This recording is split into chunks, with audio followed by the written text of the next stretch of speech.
I've been gatekeeping how to make these and these and these. What you're gonna need is a pair of sunglasses, this kit of studs and spikes, and a drill. The drill size I use is 5 32 inches. You're gonna need a ruler and something that marks but doesn't stain. I'm using a lip liner. The rest is pretty much subjective. I like to use these little spiked curved ones on the corners. I like to mark out 1/2 inch from the corner. And you're gonna want to not put any of the screws in until you're done putting all the holes. So for my bottom row, I make sure that I have 1/2 inch from the edge.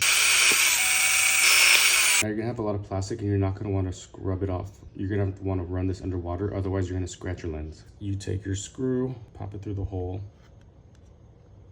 and take your screwdriver, and then you're gonna have to adjust it. I like mine pointing out. They're kind of like little devil horns.